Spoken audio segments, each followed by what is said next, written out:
என்னப்பா பெரியப்பாவுக்கு இப்படி ஆயிடுச்சு? நம்ம இப்படி பண்ணிட்டோமே. குமார் இருந்துட்டு, "ஐயோ! பெரியப்பாவுக்கு என்னாச்சு பெரியப்பா?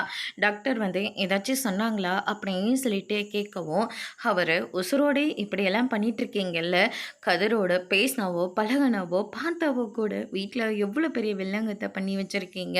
நீ பண்ண தப்ப கதிர் மேல தூக்கி போட்டு, அவர் மேல போலீஸ் கம்ப்ளைண்ட்லாம் குடுத்தாங்க. அப்ப கூட கதிர் வந்து அவர விட்டு போகாம ஒவ்வொரு ட்ரீட்மெண்ட்டுக்கும் கூட்டிட்டு போயிட்டு, அவர நல்லபடியா பார்த்துட்டு இருந்திருக்காரு.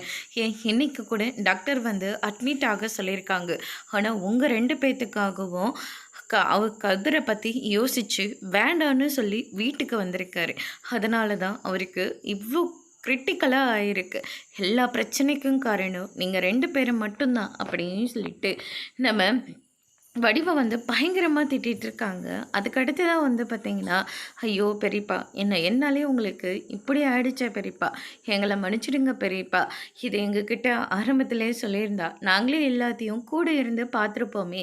என்னடா நம்ம வீட்ல நம்ம இத்தன பேர் இருக்கங்க. நம்மள நம்பாம இவன நம்பிட்டு இருக்கீங்களேன்னு சொல்லிட்டு தானே நாங்க எல்லாரும் கோவப்பட்டோம். வேற என்ன பெரியப்பா நாங்க தப்பு பண்ணிட்டோம்? அதெல்லாம் உங்களுக்கு இல்ல தம்பி.